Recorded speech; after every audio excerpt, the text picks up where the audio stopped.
Hello everyone, we have reached the first eclipse season of 2022. On April 30th, we are going to have a solar eclipse. It's interesting that it is falling on Beltane because the 30th of April, the 1st of May is actually a big festival, the festival of love and fire and togetherness. So it's quite fascinating to me that we are having it on that particular day. As you know, solar eclipses can be put into series. Actually, eclipses are the only astrological phenomena that have a beginning, a middle, and an end. And so they're not infinite cycles, they're finite. It starts, an eclipse series, and let's call them series and not cycles, because to my mind, cycles are going on and on and on as long as there's eternity, really. But a series has an end. And what's happening, and this is something that the Chaldean priests already realized 6,000 years ago, that an eclipse starts at either the North or the South Pole, a tiny sliver of an eclipse, and 18 years later, 18 years and a couple of days later, 9 to 11 days later, the exact same eclipse with the same geometry occurs again. And in one series, there are approximately 72, 73 eclipses, solar eclipses, and it takes approximately 1,300 years for a series to die. It was Bernard Brady who actually took the series that are active in our era, and she renamed them because originally it was Vandenberg who gave numbers to the series, but he has like maybe 270 odd items. And Bernard Brady said that we should concentrate on the ones that are active in our lifetime. So she has, I think, 19 series. The ones that started at the northern pole, she calls them north. On the southern pole, she calls them south. So with the N and the S, she labels them. And at the moment, in the year 2022, we have the series 6. Also, whenever you have a solar eclipse, 2 weeks prior to it or after it, you will have a lunar eclipse as well. And in 1 year, you usually have 2 eclipse seasons, approximately 6 months apart. These, of course, belong to a different family.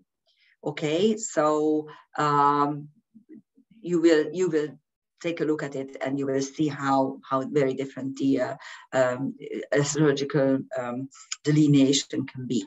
How do we work with eclipses, and what is really happening? So what does it mean, you might ask? Well, we all have prenatal solar and lunar eclipse. So we work with those in karmic astrology. But in the mundane sense, there's 2 ways actually to deal with it. One is to simply note the degree where that particular eclipse is falling and see whether or not it has some important placement in your chart. And at this particular eclipse, which is Saros cycle 6 north, you will have the degree at 10 Taurus. So it's a new moon Taurus, a Taurus new moon with an eclipse. We will get to its interpretation. So the one way to look at it is that my chart has 10 degrees Taurus prominent, so I will actually feel this eclipse on the personal level. This is one way to do, and this is actually the modern way to do it. A less frequent way to look at eclipses is to take a look at the very, very first eclipse in the series and see those placements. This is exactly what Bernard Brady does. I recommend her book, The Eagle and the Lark, in which she gives precise description of each series and tells you how to work with them. So we are going to look at that as well. But let's take a look at it from the karmic point of view. What is really happening? At the new moon, the sun and the moon are joining at the same degree, and the new moons are about renewal, commencement, starting this brand new energy. Every month you have a new moon, and actually it gives you a boost of energy depending on the sign where the new moon is. In Taurus, it's all about well-being, about harmony, maybe love, finances, stabilizing your position. All that you can start at the new moon. With the eclipse, however, you don't just have the sun's and the moon's sacred marriage, the Hieros Gamos, when the two luminaries are joining each other and uniting, but you also have the phenomenon of the sun disk being obscured by the moon disk. So what's happening is, here's the sun, and the moon is actually crossing over the sun disk, blocking its energy out, its light out. It takes a couple of minutes, of course. I think the longest eclipse is about 7 minutes, so even that is not too long. And then it moves away, and the sun is shining again. Although this particular eclipse won't be observable from Europe, because it occurs around, I don't know, 10 p.m. We will see what the exact time is.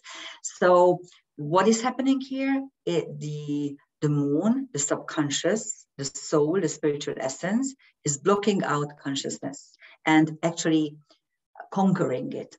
Even if for 2 minutes, it's still conquering it. So let's take a look at what we can see here in this particular space-time moment.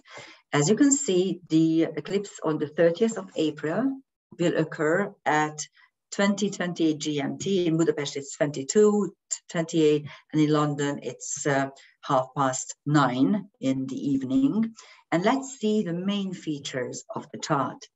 This is, I think, actually the Budapest chart, because I'm not going to look at the angles at all and the house placements. I'm just going to highlight what is there. You have some interesting interviewing conjunctions. On Trans-Pluto, you see the dark moon. You may remember that 3 days ago, when we looked at the triple conjunction of Jupiter, Neptune, and Venus, and the moon crossing over them, we had the dark moon here in Leo, effectively closing the ground cross. It made a double karmic cage with the lunar nodes, and now it is conjunct Trans-Pluto, and Trans-Pluto is the dimension jump, and dark moon Lilith is about accepting whatever curse is put upon us. That is in Virgo. Also, Mercury has just moved into Gemini, in its own sign, where it is the smartest, the wisest, the best. And it left the conjunction with Sedna, creation through dissection. And actually, in the past 2 days, you were able to realize what is not working in your life. And you can still do that, by the way, because the conjunction is still there and quite tight. So look at the non-working issues of your life, and you can actually rectify it. The Mercury is actually still on the Pleiades. It's kind of separating, but again, the Pleiades are, those stars are the home of the creator goddess. And again, with Mercury, you can understand general creation and creation through dissection as well. The Sun-Moon conjunction is very close to Uranus. It's not exactly a conjunction, because it's, to my taste, a little bit, it's about 5 degrees, so it's there. But and of course, it's applying. The moon will be conjunct Uranus that not very same day, next day, so by the 1st of May, through Beltane energy. And the sun will reach Uranus in like 4 or 5 days. But still, the energy is there, and it's interesting because Taurus is about how to keep what you have. You need to survive by having affluent amounts of money and harmony and love around you. And Uranus is disrupting it, but Uranus has been disrupting our life for the last 4 years because in Taurus this is precisely its job to kind of blow up everything that we we cling to, and money or harmony or love or security is completely disrupted. Look around the world. I keep telling you that the whole world went crazy, absolutely. And the new moon highlights it, but of course, with the eclipse, it means that it's actually your lunar energy that is stronger here. So it's not the new moon, not just the new moon, but actually the fact that the moon is blocking out the sun's consciousness and the subconscious is emerging. We still have the Jupiter-Neptune conjunction. It's already separating quite far. I mean, it's already 4 degrees, 3.5 to 4 degrees. But the Venus-Jupiter conjunction is exact. So you have Fortuna Major and Minor conjunct, which is brilliant. Venus is actually ruling this eclipse. And by the conjunction from Jupiter, it's really energized and blown up into big proportions. And the Neptune is still behind. So Neptune is there in the background, so to speak. And in Pisces, you also have a Mars Astrea conjunction.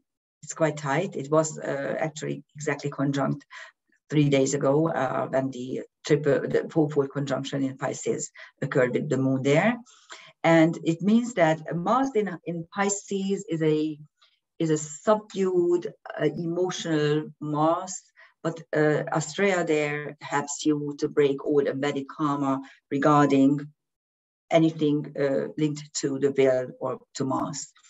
And the most interesting conjunction here in this chart from a karmic astrological point of view is the Vesta Saturn conjunction, because this pair of celestial celestial objects always denote some sort of oath or vow or promise, all sorts of things like I will always love you, I will never leave you, stupid stuff like this, but also oaths about I don't know, chastity, being quiet, being reserved, being poor, some things like stupid things. And the conjunction indicates that you may be able to understand something about any of your vows, and you also, when you understand it, you may let it go, and that's the key, because those can be very, very disturbing and degrading.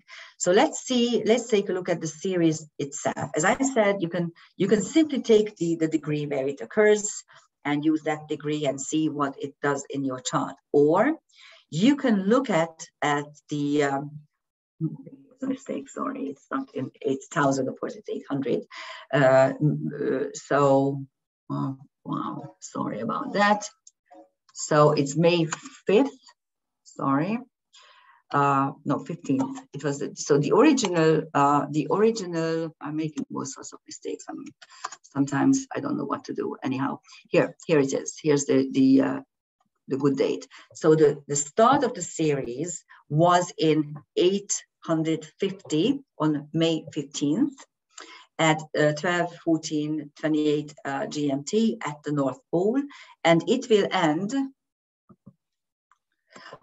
sometime in June 2094. We are not going to be in incarnation, so like maybe next time, maybe our next lifetime, we will experience it.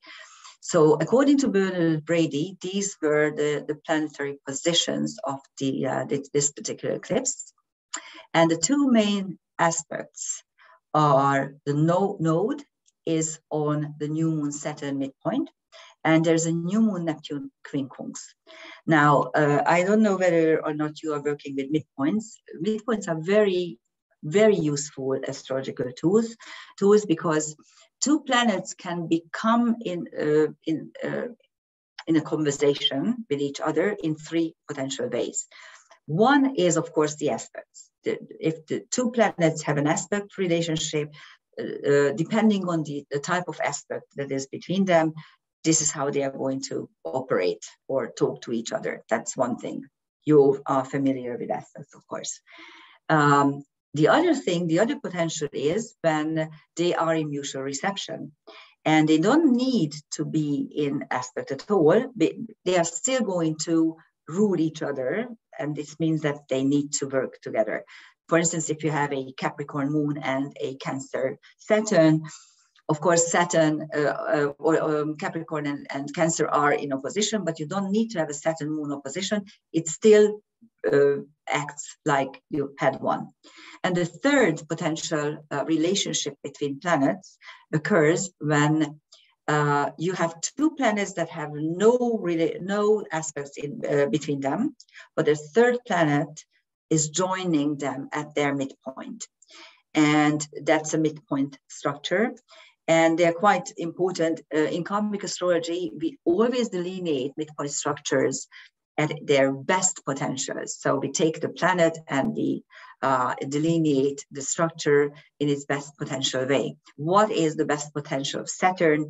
Being the authority, hardworking, building structures, keeping boundaries, helping you to elevate on your social status, things like that. And the node, which is your destiny choice or chosen destiny, is at the midpoint of the new moon Saturn. And also there's a new moon Neptune quincunx, and quincunx is often denote hardship, karmic issues, often illnesses, and depending on how you delineate Neptune, I always say this is a transcendental planet. It's a higher dimensional planet. If you want to drag it down to the level of the third dimension, it will cause you deception, lies, all kinds of substance abuse, and so on. But if you yourself elevate yourself on its level, it will bring you harmony, universal love, insight, transcendence, all sorts of esoteric knowledge. So it's really up to you how you utilize it. So this is what Bernard Brady says about this particular family of eclipses. This family of eclipses is concerned with the individual's relationship to father figures, authority figures, Saturn, or the need to take responsibility and control against Saturn. This is a time to accept the commitments that are presented, Saturn, commitments which could occur due to another person's illness, Neptune, or another person's unreliability, Neptune. And of course, the quincunx aspect can work like this. So that's what Bernard Brady says about the family itself.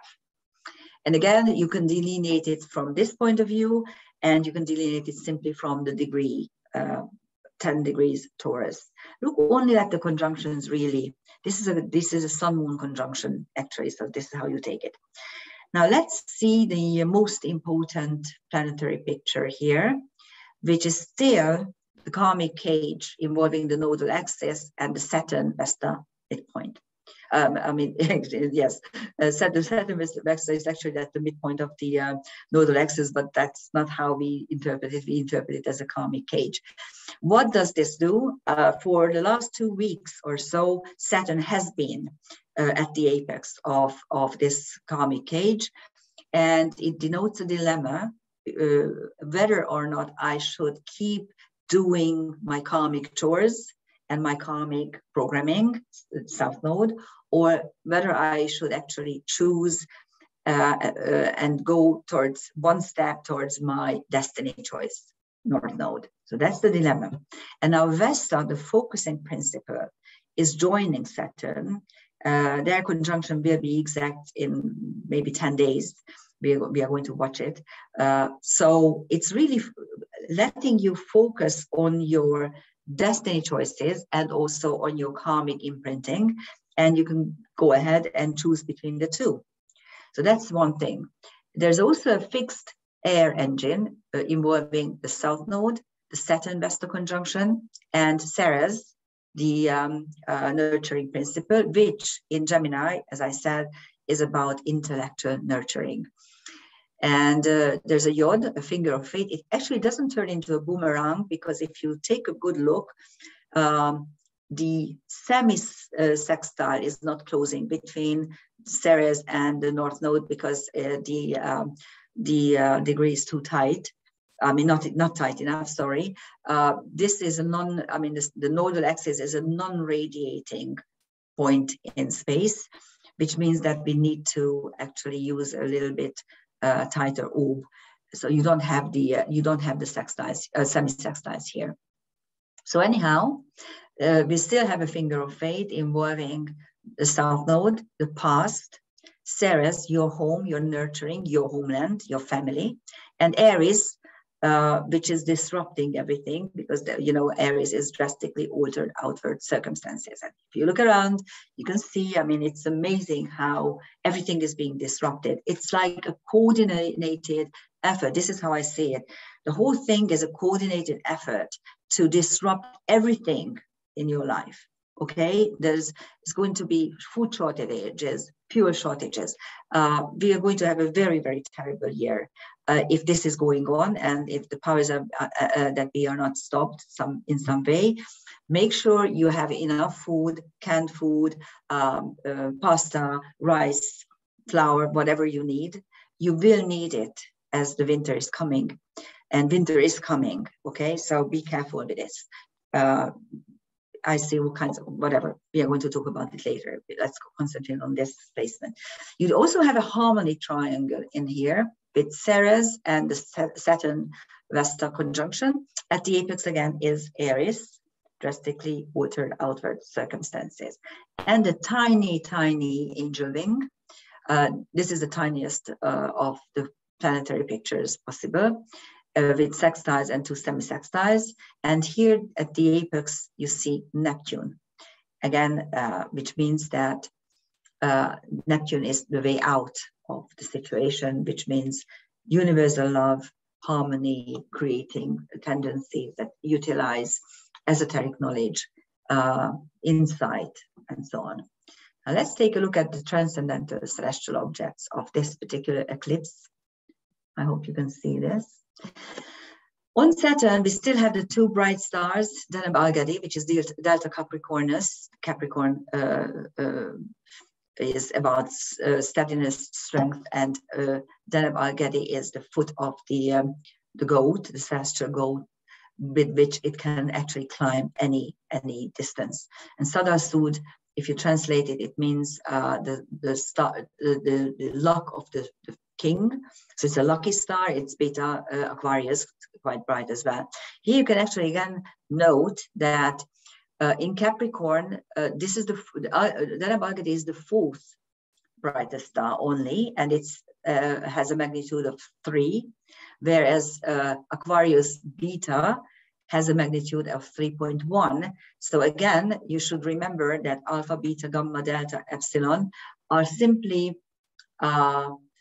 within a constellation, the first brightest, the second brightest, and so on stars, but they don't indicate how truly bright they are. If you want to know that true brightness, you need to look at the magnitude, which gives you absolute brightness, absolute measurements, and the smaller the number, the closer it is to 0, okay, the brighter it is. Anything above 6 magnitude is not visible by the naked eye, no matter how great your eyesight is. Mine is terrible. I mean, there are no focuses, and never get old. It sucks. Anyhow, so that's on Saturn. On Neptune, you have Okiro still. Okiro, the daughter of Chariklo and Chiron. And again, this denotes karmic wounds around knowledge that need to be hidden, otherwise you get punished for it, or persecuted, or harassed, or even killed for it. And then Thalia and Cybele are still there as they were 3 days ago. Thalia is a muse of the theater, and Cybele is a god, one of the old creator goddesses, a strong feminine. On the North Node, you have Pelion, Antigone, Veritas, Hecate, and Agamemnon. So it's slightly different. With the asteroids, you should remember that The daily travel, the average daily travel for an asteroid is 15 minutes of an arc, but they can be much faster than that. They could actually be as fast as 45 minutes, so 3 times the average. And so if we are allowing a 1 degree only for conjunctions, it means that in a couple of days, they can travel away. In like 4 or 5 days, they can travel away. Anyhow, Pelion, Centaur Pelion, is it denotes the hill or the mountain where the dwellings of the centaurs are. These are caves. And it denotes actually 2 things in karmic astrology. It's either your home base, which provides you with the necessary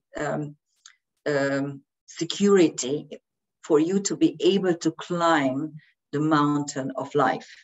But it also reflects on the mountain of life that you need to climb.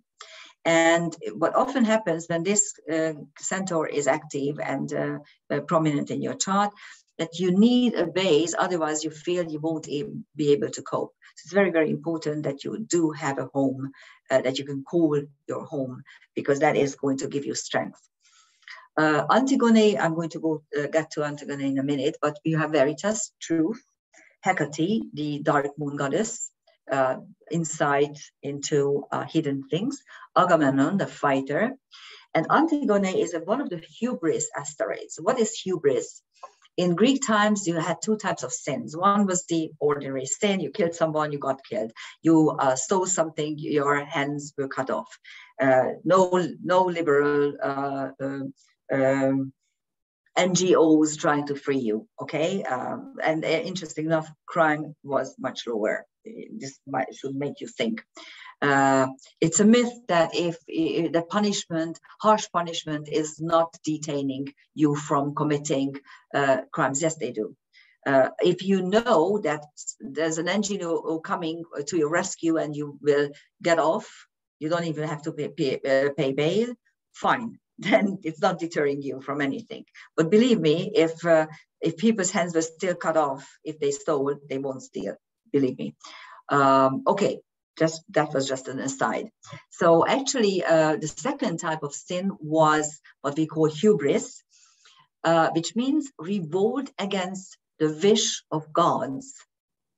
And it simply indicates the fact that if you act against the wish of gods, or if, to use a modern term, if you don't go with the flow, then you will have hardships. And Antigone actually, it doesn't go against the flow, the regular flow. It goes again. She actually is taking the wish of the gods into account, because she wants to bury her 2 brothers who kill each other in a fight, of course. But of course, the king doesn't allow her to. She is banned from burying her brothers, and this is against all kinds of divine order. You need to bury your dead people. You need to bury the dead. That's a divine mandate, and she actually acts upon that, and she is killed for her sin. So she's an anti-hubris asteroid actually, and it's on the North Node. Which indicates that in order to function in this age and in this particular moment in time, we need to accept divine mandates. We need to go with the flow, with the divine mandates. Otherwise, we will actually commit hubris, and that is never good. That is not good, as Peterson usually says in a very vehement voice. That's not good. Okay, on Aries, you have 2 strong feminine, Berenike and Nefertiti. Actually, two queens, or 2 important figures. Berenike is the wife of a pharaoh, and she wants her husband to come home from the war. And what she does is she sacrifices her own hair, actually it's the symbol of quiet sacrifice.